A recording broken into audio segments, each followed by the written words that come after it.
அண்ணே ஃபர்ஸ்ட்லாம் வந்து ரொம்ப ஊதாரித்தனமா இருப்பான். என் பொண்ணுக்குலாம் வந்து மருமகன்னு சொல்லி பொம்மை கடை இருக்குமே, அந்த கடையில ஒரு பொம்மை, ஸ்வீட்டு, சாக்லேட், இதுக்கு நடுவுல ஒரு கடை இருக்கும். அந்த பேரிச்சம்பளம்லாம் வாங்கிட்டு வருவான். இப்படித்தான் ஊதாரித்தனமா செலவு பண்ணிக்கிட்டான். சரி, நீங்க வந்தீங்க 5 பைசா செலவு பண்ண மாட்டீங்க. 5 பைசா நல்லா சிக்கனமா ஆக்கிட்டீங்க அண்ணி. அவனோட இன்னொரு முகத்தை திருப்பிட்டீங்க. நீங்க இப்படியே வச்சு ஓட்டுங்க, உங்க குடும்பம் ரொம்ப நல்லா இருக்கும். எங்க அண்ணன் கல்லு மாதிரி இருந்தான், நீங்க தான் நீ செதுக்கிட்டீங்க. செதுக்கிட்டேனா? பேய் சிலையா செதுக்கிருக்கீங்க.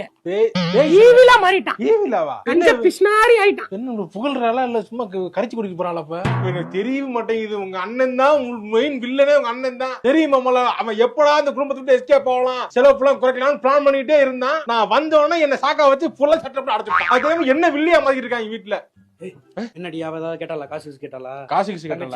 கபரு என்ன சாக்கா வச்சு நீ பண்றத பூரா முதல்ல ஸ்டாப் பண்ணு. உனக்கு ஏதாவது வேணும்னா நீ டைரக்டா சொல்ற மாதிரி சொல்லு. நீ சொன்னா நம்ப மாட்டேறாங்க வீட்டுல. நம்புறாங்களே என்ன இந்த மூஞ்சி நம்புறாங்க, இந்த மூஞ்சி நம்ப மாட்டேங்கிறாங்க. இது பண்ணாது, இது பண்ணுமா? எங்கடா அதெல்லாம் டேய் குடும்பப்படாதெல்லாம். ஓ போ, இல்ல நம்ம நல்லதுக்காக தான். இல்ல நம்ம நல்லதுக்கு குடும்பத்தை வாக்கப்படுறது இந்த வில்லி பட்ட பிறகு என்ன